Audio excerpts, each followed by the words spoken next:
We can probably make no worse mistake about life in British North America, or for that matter, about Spanish America, about New France, or Louisiana, or any of the other European colonies, than to assume that these colonies were settled by normal, everyday, cut from the middle kind of Europeans who landed serenely in America and proceeded to do normal, everyday, cut from the middle European things.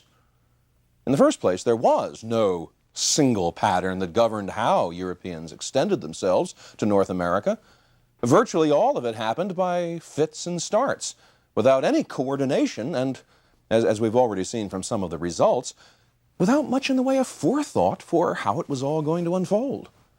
And whatever forethought there was usually concerned gold or Northwest passages, most of which turned out to be as unlikely as unicorns. In the second place, what we have to remember is that these Europeans came and found freedom. Now, that much we can say supports the traditional storyline about American freedom, which we charted out in the introduction, in the very first lecture in this series. The question is, freedom for what?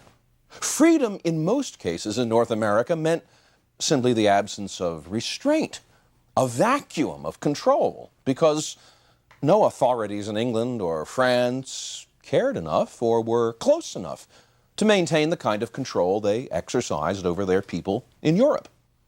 And that induced either a kind of rough and ready anarchy, or else it provoked the uneasiness and unfamiliarity that a prisoner can feel after they've been released from a 20-year sentence, kind of disorientation.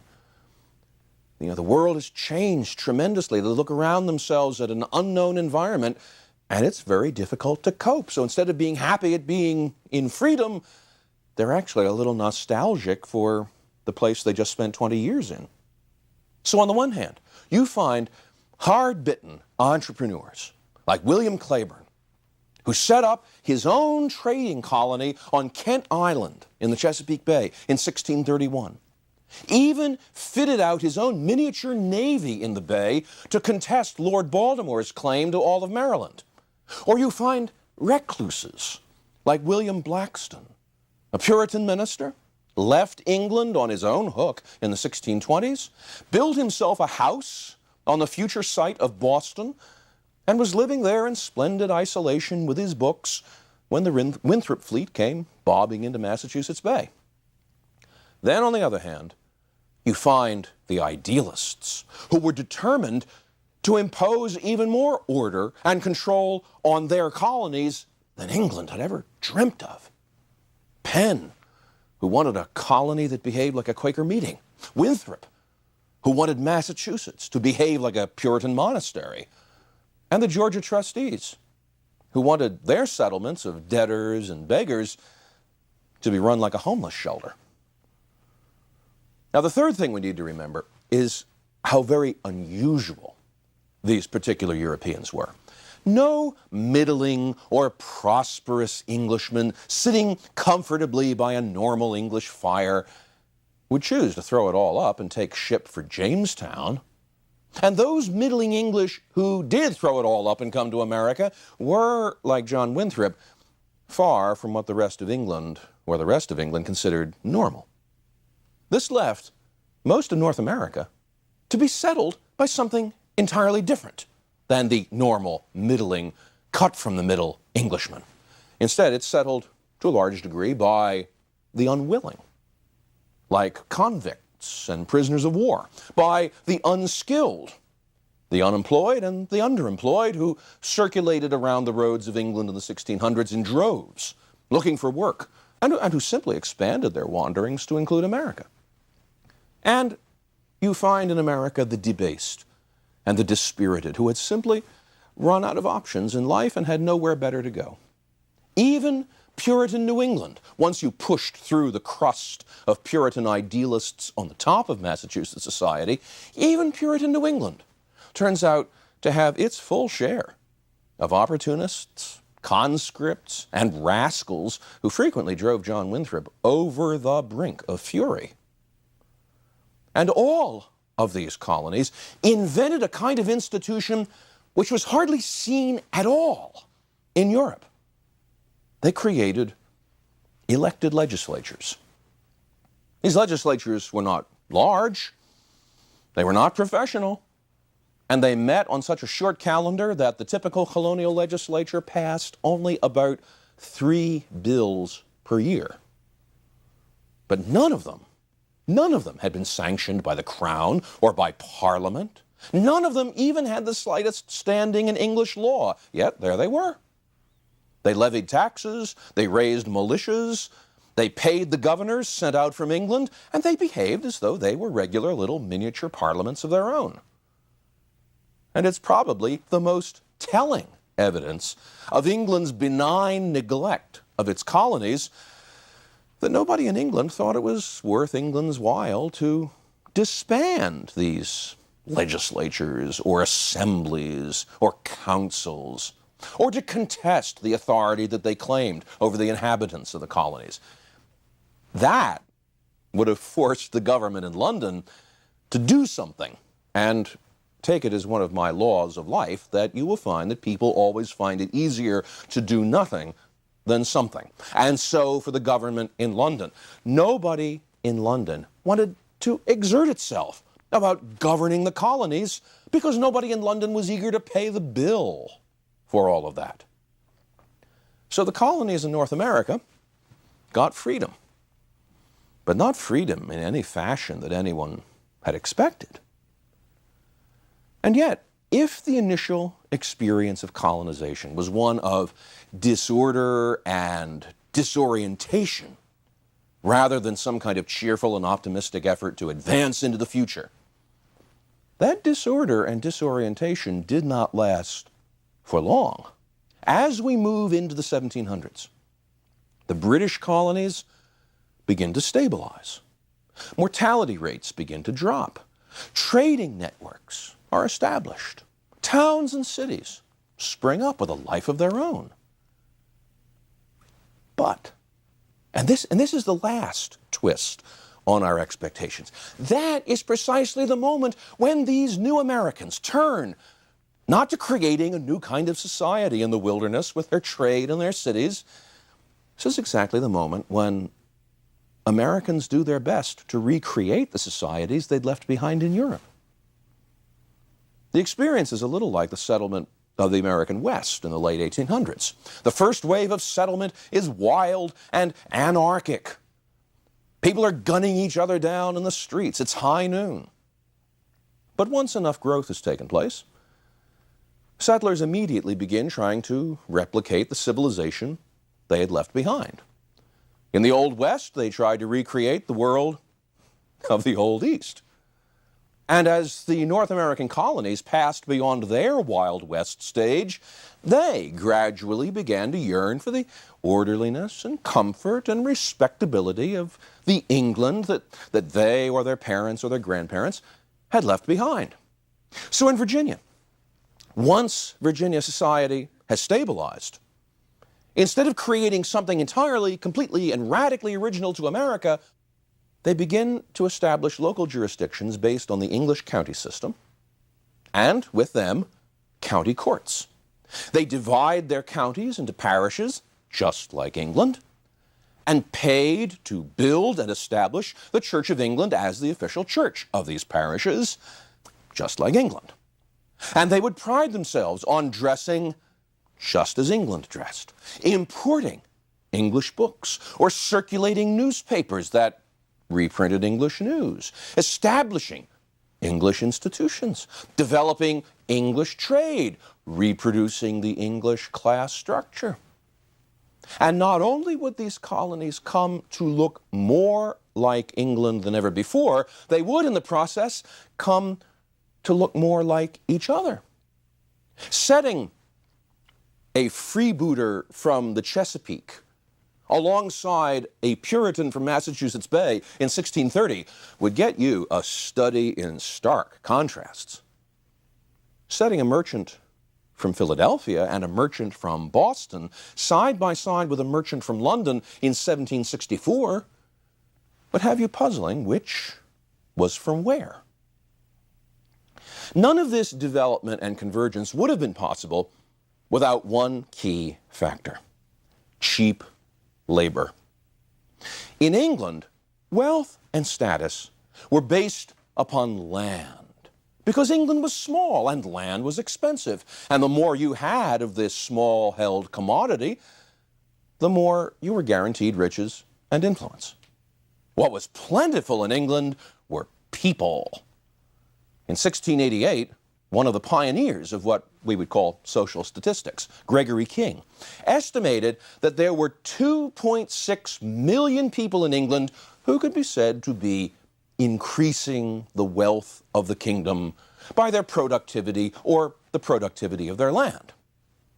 But there were 2.8 million who were decreasing the wealth of the kingdom through owning no land or having no skilled trade, people who were just plain surplusage. Well, the logical solution was to rid the kingdom of as many of these unproductive types as possible, which is one reason why the English government was so happy to see them go to America. But in America, the situation was exactly the opposite. There, land could be had in abundance and at a fraction of any European cost. Well, at least abundance once the Indian tribes had been dispossessed, pushed out, or decimated by disease. The difficulty was that labor was extremely expensive, simply because the ratio of land to people was so enormous. So, a joint stock company like the Virginia Company, or the agents of proprietors like William Penn, might pay a nominal sum to the English government, empty out a jail or two of its convicts, and put them on a ship to Virginia and Pennsylvania, and sell the remainder of their jail terms to farmers or to merchants as servants, in something of the same way that professional sports teams sell the contracts of their players to each other. The problem was that a convict's sentence sooner or later ended, but the farmer's need for servants to work his immense stretches of land did not. The farmer could offer to hire the newly released convict as a free laborer, but it would take a lot of money to persuade the ex-convict to stay on as a laborer when, just over the horizon, he could have undreamt of amounts of land for a pittance and set up as a farmer himself. The English government, true to form, showed little or no interest in sponsoring immigration itself. In the 1600s, that would have cost money. By the 1700s, the Crown was starting to notice uncomfortably that all the beggars and convicts and religious weirdos who had been packed off to the colonies had turned by some baffling metamorphosis into happily productive settlers who were starting to outproduce the home islands to the point where by 1721, England had developed an unfavorable balance of trade with its North American colonies. The English government was not willingly going to permit or promote this. And so waiting for the Crown to supply cheap labor to America was pretty much to wait forever. The English government was not going to assist in being put out of its own business. The alternative to cheap labor, then, was forced labor. Obviously, the convicts and the beggars and the prisoners of war who were shipped to America in the 1600s were, at least initially, examples of forced labor. And depending on how one wants to define force, so were many otherwise free servants the victims of force. The luckless, the unskilled, the social or religious oddballs frequently sold their labor by contract or indenture just to get out of England. And while this was technically a free transaction and they were free laborers, circumstances exerted more than a little force in getting them to sign an indenture. But the moment those indentures, like the terms of the convicts and the beggars, once those terms expired, there was no legal way that free British subjects could be forced to continue laboring for their masters. And unless their masters were willing to pay wages so ruinous that the masters themselves would end up in prison for debt, those indentured servants and all the others like them would be heading somewhere else at the end of 5 years or 7 years, or whenever their indenture expired or their term ran out, to set up for themselves. And of course, when they did, they would start contributing to bidding up the price of labor still further by wanting servants of their own to work their lands. Well, there were ways around this. In Virginia, in the 1630s, the death rate among new immigrants to Virginia was so steep that few indentured servants lived long enough to survive their indentures and become competitors in the labor market. When the death rate began to fall in the 1660s, landowners found other ways in Virginia to keep their servants tethered. Terms of service were lengthened. And when the servants responded to this by running away, the county courts, where the judges, of course, were landowners who needed laborers, the county courts punished them by doubling their terms of service. Extending terms of service soon became the punishment of the day for a variety of crimes committed by servants, not just running away. But even that kept servants from surviving their indentures and becoming free men only so long. So the Virginia House of Burgesses hit upon yet another tactic. Only landowners could vote in elections for the Burgesses. That at least would keep landless free men from, well, if they got land, it would keep them from gaining political power. Then in 1676, in a, how shall we say, suspicious display of benevolence, Governor William Berkeley ordered the construction of a series of forts at the heads of the colony of Virginia's major rivers.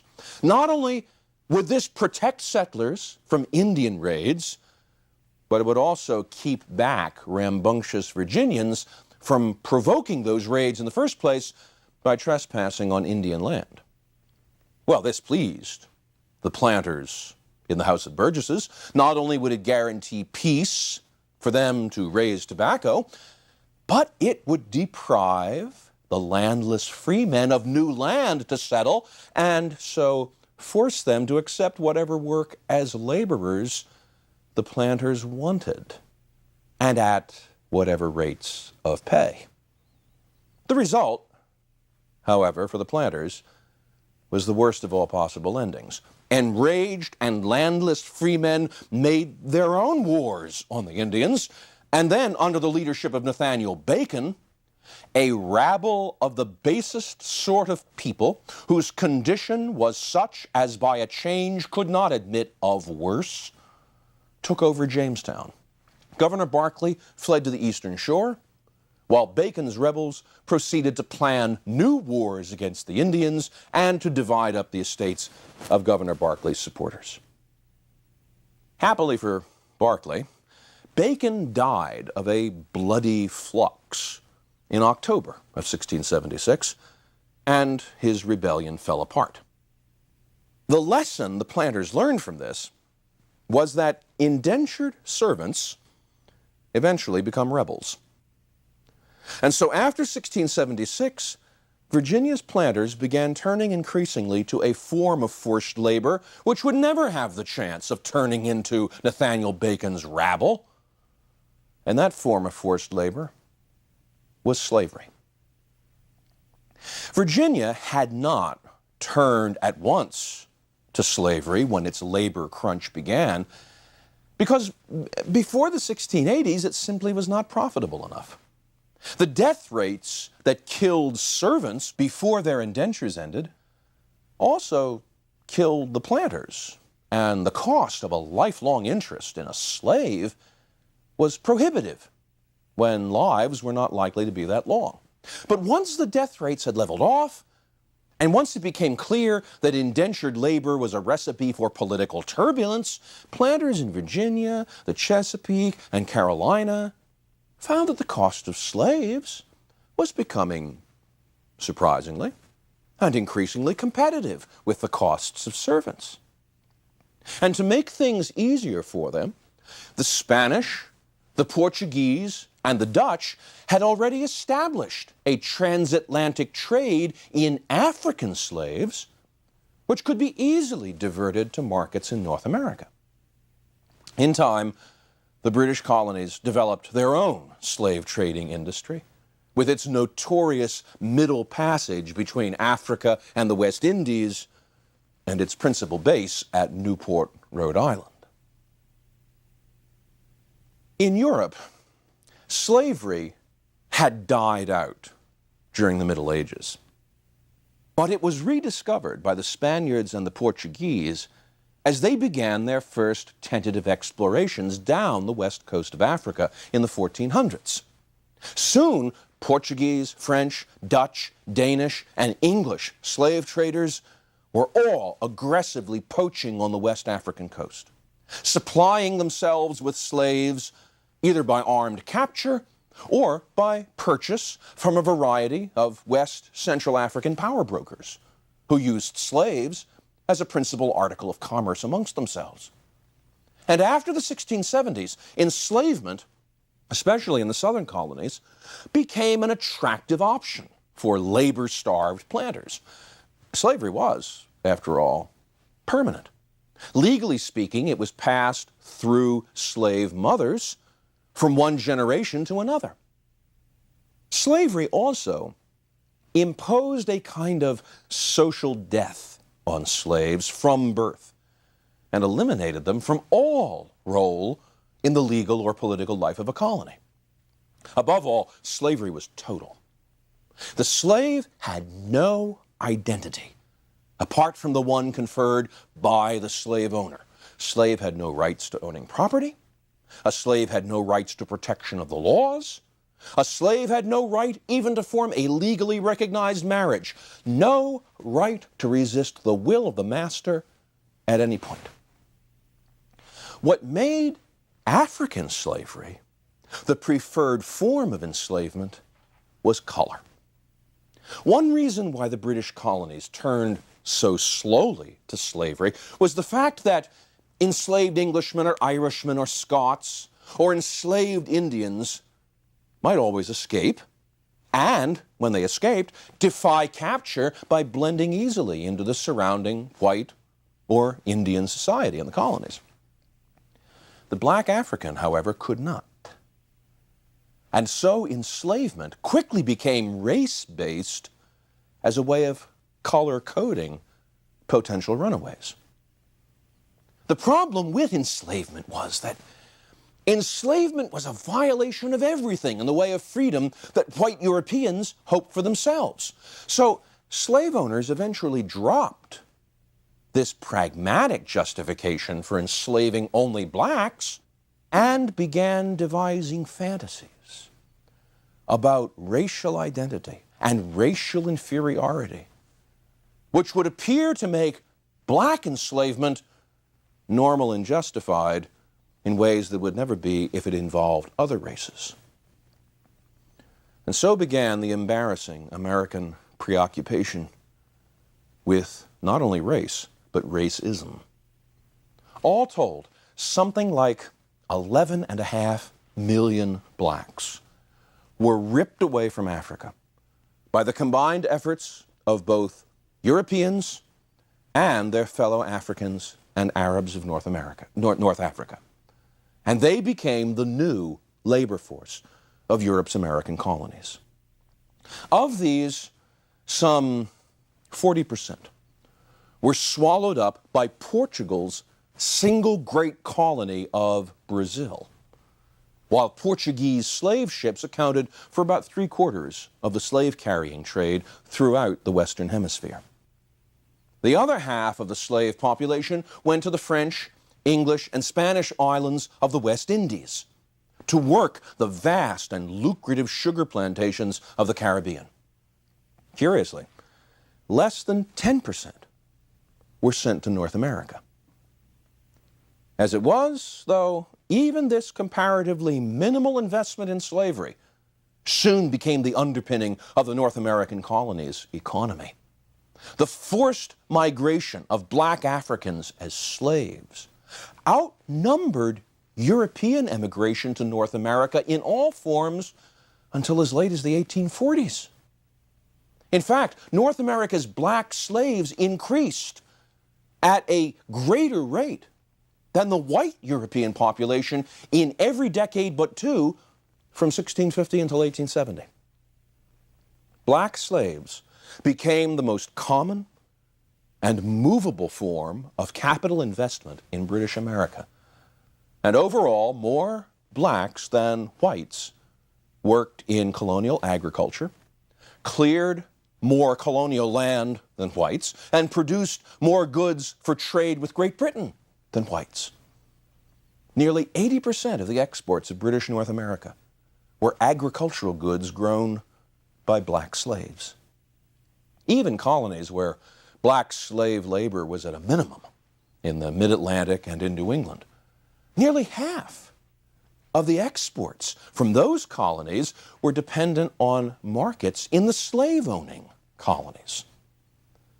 The few places in British North America which had no links at all to slavery, places like Connecticut, actually wound up becoming the economic backwaters of colonial America.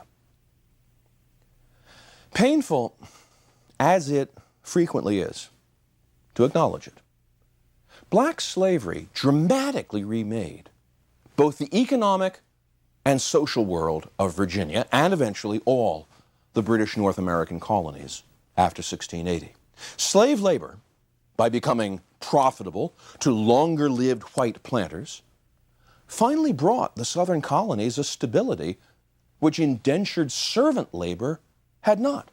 Slave labor furnished the wealth the colonies needed to begin transforming themselves into a soothing and believable replica of English society. But it was a stability and a productivity bought at a terrible price. The price of exploitation and dehumanization and incessant watchfulness and control. Even as Americans strove to persuade England that their society was becoming more and more properly and respectably English, it was being done on the backs of a labor system which could not have been more removed from English society. Because England, whatever else its faults, was still a society of free people. In 1772, the Lord Chief Justice of England, William Murray, the first Earl of Mansfield, ruled that James Somerset, a slave who had been brought to England by his master from Jamaica, had to be presumed free once he arrived in England. Why? Because there was nothing in English law that specified or sanctioned the existence of slavery in England. Once James Somerset set foot on English soil, he could no longer be a slave because there was no such thing as a slave in England. It might give us comfort to think that American slavery was something which was somehow inevitable. And I say that because in any agricultural society, there are always three factors to consider. There's land, there's labor, and there's land owning. And generally speaking, two out of these three may be free, but there has never yet been an agricultural society in which all of them were. Such was the case with Virginia. The land was free, or almost so, depending on what you did with the Indians who inhabited it. And the landowning class, in the form of the great planters, had no fear for the security of their land titles so long as they dominated the House of Burgesses. By elimination, there could not, therefore, have been a free laboring class. In the northern colonies, by contrast, there was mostly free land and mostly free labor. But there was no great landowning class of incredibly wealthy planters.